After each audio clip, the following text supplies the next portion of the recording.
Fellow book lovers, the first book I'm going to be discussing on my channel is a book I'm very passionate about just because I really like the writing and I really related to the characters. This book is The Problem with Forever by Jennifer L. Armentrout, I'm not sure. This is honestly the first book I read for this author, and I was very happy with it. So I'm just going to give you guys, like as all the booktubers do, I'm going to give you like a summary about it that has no spoilers, and then jump into a spoiler section. For the non-spoilery part, I'm just going to read this like summary blurb because it honestly summarizes everything pretty well. For some people, silence is a weapon. For Mallory Mouse Dodge, it's a shield. Growing up in a foster system, she learned that the best way to survive was to say nothing. Now, after years of homeschooling with loving adoptive parents, Mallory must face a new milestone, spending her senior year at a normal high school. But she never imagined she'd run into Ryder Stark, the friend and protector she hasn't seen since childhood. It doesn't take long for Mallory to realize that the connection she shared with Ryder never faded. Yet, as Ryder's life spirals out of control, Mallory must make a choice between staying silent and speaking out for the people she loves, the life she wants, and the truth that need to be heard. So this honestly summarizes everything pretty well. Basically, there's a girl called Mallory who grew up in a foster care, and she realized that the best way to stay silent, to live, is to stay silent and to like say nothing and not speak your mind. She's been homeschooled for a couple of years with loving adoptive parents, and now she has to go to a public high school to spend her senior year. And in this high school, she meets Ryder Stark, her friend and protector she hasn't seen since they were kids, and she realizes that she still shares this connection with him. But Ryder's life is not at its best place right now, and it's going crazy, and many bad things are happening in his life. So Mallory must make a choice between staying silent and speaking out for the life she wants, the people she loves, and the truths that need to be heard. So this is basically not the non-spoilery things. So yeah, so if you haven't read the book, leave. You do not want to be spoiled, but definitely go pick it up. It's a really good book. Now, spoilers. Jaden. Okay, number one, I'm pretty sure everyone has to talk about Jaden. Jaden. He's dead, and I couldn't believe it. Like, I didn't want this to be real. I was like, it can't be real. But it was. He was dead. He died. And I felt my heart, like, and my heart just literally, like, it exploded. Guys, my heart exploded. And I went to my mom, and I was like, Mom, I need a new copy for this book. I couldn't believe it. So I was like, Mom, I need a new copy. She was like, why? I was like, I'm not sure I have the right copy, and maybe something was wrong. She laughed. Like, I guess she laughed. She thought I was pulling it like a joke or a prank.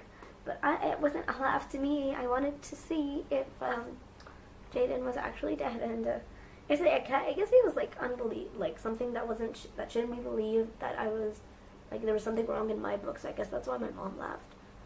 But it was real to me. I needed a new copy to see if it was true. And it was. He was murdered with gunshots, guys. Like, I felt so sorry for him and for Ryder and Hector. I was like, no, Mom, they're gonna be so upset. And Mallory, she really liked him. She really did. And how he'd sneak up and call her these like Spanish, Italian words. And it was just so cute. But he had to die. And everyone had to witness it. And like everyone at the party had to witness it. So yeah. The next thing I want to talk about is Ryder and Mallory's relationship. I honestly loved the way the relationship progressed throughout the entire book. It was very nice, and I really liked it. It wasn't that quick, but it wasn't that slow. Like, it was at an okay pace, and honestly, I really liked that, because I was like, okay, this is good. They're not moving too fast, and they're not moving too slow. And it was honestly very cute how Ryder just didn't care that he was best friends with Mallory, and that he didn't care how Paige would react. But yeah, and when he told her, and when she was like, I don't like the way I am, and I don't want to be like this. I don't want this life. And he told her nothing lasts forever. And I was like, that's like the title. See, And it was honestly so very, very cute. But yeah, the next thing I want to talk about is Paige. Like, guys, I didn't hate Paige, but I didn't love Paige. I wasn't like, I want Paige to die, but I wasn't like, Paige, oh my god, yay, she's in this book. No, I was like, Paige, she's cool, I like her, but I don't really hate her. But yeah, you know how there's this love triangle in many books, and you just want one person to leave so your couple can be together? Well, I wasn't like that. I was like, okay, let Paige stay. Like, nothing's gonna be that affected. But yeah, but I hated her when she called Mallory mute. I was like, just because she doesn't talk with you and she doesn't speak in front of you doesn't mean she ain't mute. And Jaden was like, I just told you I saw her talking with Ryder outside, so she's definitely not mute. And who says that? Like, if she was mute, if Mallory was actually mute, you can't go and be like, are you mute? Like, what? No, just don't. Like, no one does that. That's so heartless. After that incident, I started really, really liking her. Like, not really, really. I was okay with her. But then, after Jaden's death, she was crawled in a couch with Ryder, and I was like, did you have to be there? Like, if he was crawled with his sheets or with his pillow or with his teddy bear, that would be okay. If he was curled up with his brother, okay, that would be okay. With Hector, that would be okay. Anyone. But you? No. So, yeah. So that's when I was like, at first I was like, oh, Paige. And then I was like, okay. And then I was like, why? Why did you have to be there when Mallory enters the attic?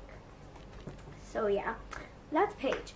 The next thing I want to talk about, I only have two things left. Carl and Rosa.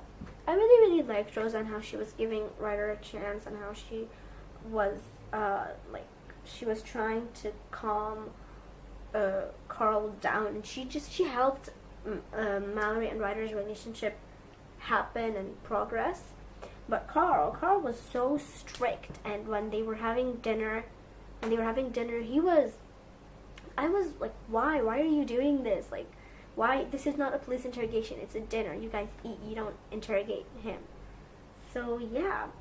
But I guess I understood that since he lost a family member and he lost his daughter as well due to these violent acts, I guess I understood his predicament and where he was coming from. But I was like, you are just that strict. You're not letting her live, and she's been doing everything you want. Like, she did everything you guys asked her to do since she was homeschooled. Yeah, she was homeschooled and she had adoptive parents. So just let her live, you know? Let her be herself and live life. But yeah. The last thing I want to talk about is Ryder and Mallory's best friend, which is Hector and the blind girl, I think. I'm not sure what her name is. I just really, really liked the bromance between Ryder and Hector, and how they wanted to protect Jaden together, and how Jaden said that he's been listening to them and that he looks up to Ryder. That was also very cute.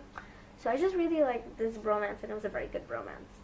Now, with Mallory and her best friend, I felt so sorry for her best friend and how she was going blind, and she doesn't even know when or how it will happen, but she's slowly losing, like, parts in her eyesight.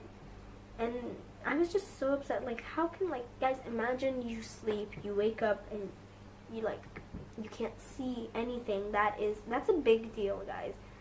And in fact, she doesn't even know when. Like, they don't have a specific date or a year or a month. She doesn't know it's going to be tomorrow or, like, a zillion years in the future. She doesn't know.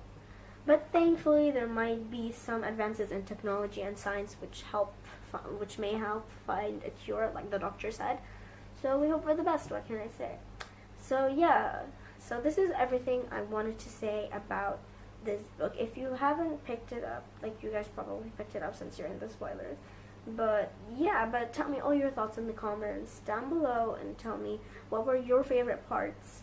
My favorite part was honestly the very ending when Mallory said the speech and she met up with Ryder, and how he was like, I want to be better for you. And like, just like that, all that dialogue after the speech and when they started getting back together at the end, that was honestly my best part. So my favorite part. So tell me what your favorite part was. Any thoughts or spoilers that I missed in the comments down below. Subscribe, please. I need them. Like, I have no subscribers. But if you want to. Okay, bye guys.